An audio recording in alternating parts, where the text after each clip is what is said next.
ইউরোপের দেশ 100% ভিসা চাচ্ছেন, তাহলে আপনাদের জন্য অন্যতম চয়েস হচ্ছে সুইডেন। সুইডেনে বর্তমানে বাংলাদেশ থেকে ভিসা রেশিও 100% এবং সুইডেন এম্বাসি ঢাকায় আছে। যাদের ফাইন্যান্সিয়াল কন্ডিশন এবং আইএলটিএস স্কোর অনেক বেশি ভালো, তারা আজই সুইডেনে অ্যাপ্লাই করতে পারেন। বিস্তারিত জানতে ভিডিওটির সাথেই থাকুন।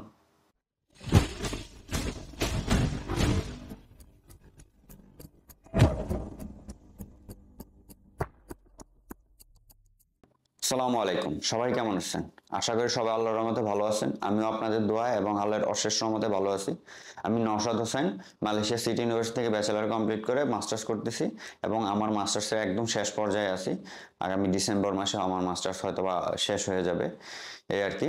আপনারা অনেকেই আমাকে চেনেন, আমি মালয়েশিয়া স্টুডেন্ট ভিসা নিয়ে কাজ করি। দীর্ঘ 5 বছর ধরে স্টুডেন্ট ভিসা নিয়ে কাজ করতেছি এবং অফিসিয়ালি 2024 থেকে কাজ করতেছি। কারণ হচ্ছে ঢাকায় আমার একটা এডুকেশন কনসালটেন্সি ফার্ম আছে, সেটার নাম হচ্ছে এনএস গ্লোবাল এডুকেশন। সেখান থেকে আমি মূলত স্টুডেন্ট ভিসা প্রসেস করি।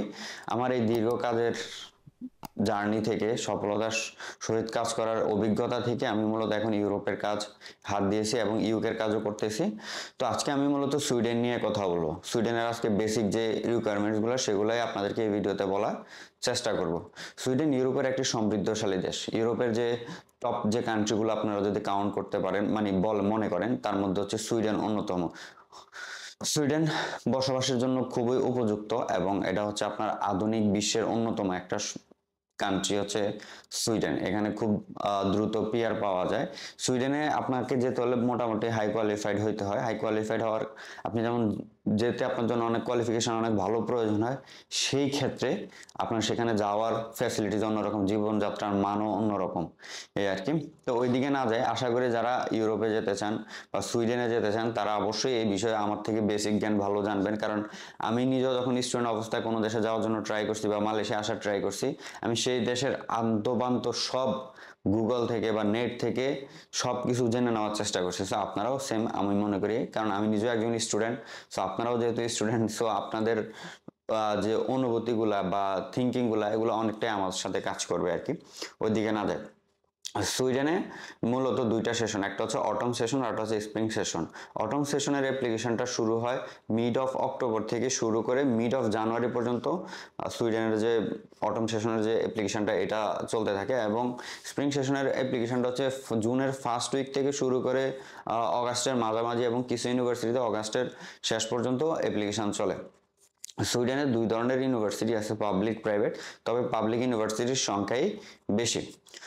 এবার আসি সুইডেনে আপনার যেতে আইএলস এর যে আইএলস বা ইংলিশ প্রফিসিয়েন্সি সার্টিফিকেট, এটা সবচেয়ে বেশি ইম্পর্টেন্ট। ওরা এটাতে আপনার প্রায়োরিটি খুব বেশি দেয়। সুইডেনে যেতে আপনার আইএলস এর স্কোর বা অন্যান্য আদার্স ইংলিশ যে স্কোর, ওটা খুবই ভালো হইতে হবে। আইএলস এর ক্ষেত্রে আপনার যারা মাস্টার্সে যাবেন তাদের জন্য আইএলস হচ্ছে 7 দরকার, not less than each band 6 হওয়া যাবে না। এবং হচ্ছে আপনার যারা ব্যাচেলারে যাবেন তাদের জন্য আপনার আইএলস 6 অথবা 6.5 হলে ভালো হয়, নট লেস দেন 6 না হলে বেটার আর কি।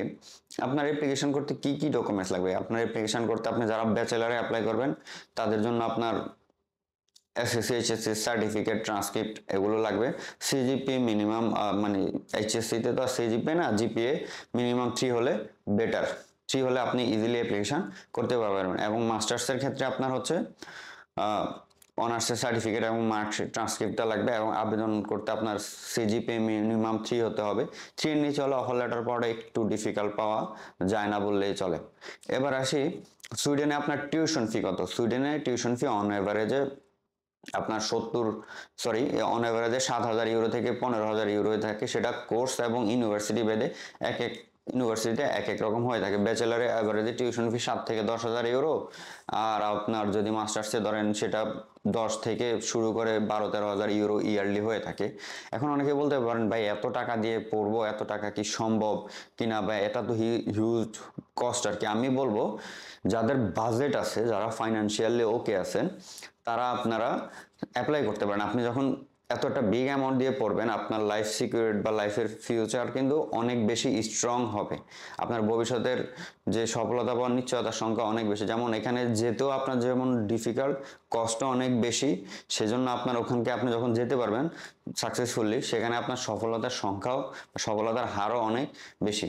এবার আসি সুইডেন নিয়ে কেন আমি আসলে ভিডিও বানাইলাম। সুইডেনে কিন্তু অত বেশি অ্যাপ্লিকেশন বাংলাদেশ থেকে পড়ে না। সেটার কারণ হচ্ছে এটার কস্ট অনেক বেশি, রিকোয়ারমেন্টস অনেক হাই।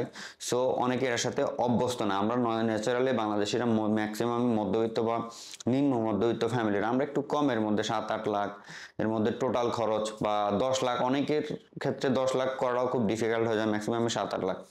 তো সুইডেনে যারা যায় এদের ফাইন্যান্সিয়াল কন্ডিশন আসলে অনেকটা ভালো হইতে হয়, এই আর কি। আর সুইডেন সবচেয়ে বড় প্লাস পয়েন্ট হচ্ছে, সুইডেন হচ্ছে ভিসা রেশিও মোটামুটি 100% বাংলাদেশিদের জন্য, মোটামুটি না 100%ই। আপনি যদি প্রপার ওয়েতে ভিসার জন্য দাঁড়াইতে পারেন, তাহলে সুইডেনে ভিসা রেশিও 100%। কারণ সুইডেন এম্বাসি বাংলাদেশে আছে, এবং আপনারা চাইলে সুইডেন এম্বাসি বাংলাদেশ থেকে ফেস করতে পারেন। এখানে ব্যাংক স্টেটমেন্টের প্রয়োজন আছে। যারা ব্যাংক স্টেটমেন্টের ব্যাকআপ দিতে পারবেন না, তারা আমাদের মাধ্যমে যারা অ্যাপ্লাই করুন, আমরা তাদেরকে ব্যাংক স্টেটমেন্টের ব্যাকআপ দিয়ে দিব। সেটা নিয়ে আপনাদের টেনশন করার কোনো কারণ নাই, এই আর কি। সুইডেনের এইগুলো হচ্ছে বেসিক জিনিস আপনার। এবং সুইডেনের ভিসা অ্যাপ্লিকেশনের জন্য কি পরিমাণ ডকুমেন্টস লাগে বা কি ডকুমেন্টস লাগে। সুইডেনের আপনার ভিসা অ্যাপ্লিকেশনের জন্য আপনার একাডেমিক ডকুমেন্টসগুলো, পাসপোর্ট কপি, তারপর হচ্ছে এসওপি লাগে, তারপর হচ্ছে এলওআর, তারপরে আপনার জব এক্সপিরিয়েন্স থাকলে সেটা জব এক্সপিরিয়েন্স, বা স্টাডি গ্যাপ যদি লং টাইম থাকে সেক্ষেত্রে স্টাডি গ্যাপের এক্সপ্লেনেশন, বা আপনি দীর্ঘ সময়, সাপোজ আপনি ব্যাচেলার করে গত 5 বছর 7 বছর জব করতেছেন, সে জব এক্সপিরিয়েন্স লেটার লাগে। এগুলোই আপনার মূলত সামগ্রিক লাগে। সুইডেনে আইএলটিএস এর পাশাপাশি কিন্তু আপনারা পিটি দিয়েও করতে পারেন। পিটি ফিজিক্যালি এবং অনলাইন দুইটাই অ্যালাউ। পিটির ক্ষেত্রে আপনার মাস্টার্সের ক্ষেত্রে স্কোর মিনিমাম 68 লাগবে, এবং নট লেস দেন 61 এর নিচে যাওয়া যাবে না। এবং হচ্ছে আপনার ব্যাচেলারের ক্ষেত্রে আপনার স্কোর লাগবে 62, নট লেস দেন 61 এর নিচে যাওয়া যাবে না। এবং সেখানে আপনার ওরা টোফেলও অ্যালাউ করে। টোফেলের হচ্ছে আপনার স্কোর 20 লাগবে, ঠিক আছে। এবং এটা মাস্টার্সের ক্ষেত্রে, এবং ব্যাচেলারের ক্ষেত্রেও আপনার স্কোর 20 লাগবে। সো এই আর কি, আপনারা আইএলটিএস এর পাশাপাশি এটার জন্য আপনারা পিটি দিতে পারেন, অনলাইন টোফেল দিতে পারেন। এবং আইএলটিএস এর ক্ষেত্রে ওদের সবচেয়ে বড় যে প্লাস পয়েন্ট হচ্ছে, সেটা হচ্ছে আইএলটিএস ওরা ফিজিক্যালি, অনলাইন, ইউকেবি মোটামুটি বা সবগুলোই ওরা স্কিল অ্যালাউ করে। এবং আরেকটা ব্যাপার হচ্ছে, আইএলটিএস কিন্তু এখন রিটেক দেওয়া যায়। আপনি কোনো টপিকে খারাপ করছেন, সেটা আবার রিটেক দেওয়া যায়। সেই রিটেকটাও কিন্তু আপনার সুইডেনে অ্যালাউ করে আর কি ওরা। আমি ভিডিওতে যে এই এতক্ষণ যে কথাগুলো বললাম, সেগুলো আপনাদেরকে একটু সামারি আকারে বা সংক্ষেপে বলি। সুইডেনে যারা অ্যাপ্লাই করতে চান, তারা হচ্ছে আপনার নেক্সট অটোমেন্টেকের জন্য অ্যাপ্লাই করতে পারেন। অটোমেন্টেকের অ্যাপ্লিকেশন হচ্ছে আপনার মিড অফ অক্টোবর থেকে, অলরেডি নভেম্বর চলতেছে। সো অক্টোবর থেকে অলরেডি অ্যাপ্লিকেশন শুরু হয়েছে, এবং জানুয়ারির মাঝামাঝি পর্যন্ত অ্যাপ্লিকেশন চলবে। এবং পরবর্তীতে যারা স্প্রিং ইনটেকের জন্য অ্যাপ্লাই করতে চান, সেটার অ্যাপ্লিকেশন শুরু হবে জুনের প্রথম দিক থেকে শুরু করে অগাস্টের মাঝামাঝি, এবং কিছু ইউনিভার্সিটি অগাস্টের শেষের দিক পর্যন্ত অ্যাপ্লাই করা যায়। সুইডেনে অন অ্যাভারেজে একটা স্টুডেন্টের টিউশন ফি পড়বে 7 থেকে 15 ইউরো। সেটা ব্যাচেলার এবং মাস্টার্সের ক্ষেত্রে আলাদা আলাদা, এবং ইউনিভার্সিটি এবং কোর্স ভেদে আপনার টিউশন ফিটা কম বেশ আপ ডাউন করবে আর কি। এই গেল। এবং সুইডেনে হচ্ছে আইএলটিএস যাওয়াটা আপনার জন্য ম্যান্ডেটরি। এমওআই দিয়ে অ্যাপ্লাই করা যায়, তবে এমওআই দিয়ে অফার লেটার পাওয়াটা অনেক সময় ডিফিকাল্ট, বা অনেক ভালো ভালো ইউনিভার্সিটিগুলো থেকে আসে না, বা অনেক সময় যেসব ইউনিভার্সিটিগুলো থেকে আসে ওগুলো অনেক এক্সপেন্সিভ হয়ে থাকে আর কি। আমি বলবো মাস্টার্সে যারা অ্যাপ্লাই করতে চান, আপনারা এমওআই দিয়েও অ্যাপ্লাই করতে পারবেন, নো প্রবলেম। বাট অনেক সময় অফার লেটার পাওয়া যায় না, বা অনেক সময় হচ্ছে আপনার একটু এক্সপেন্সিভ ইউনিভার্সিটিগুলোতে হয়ে থাকে আর কি।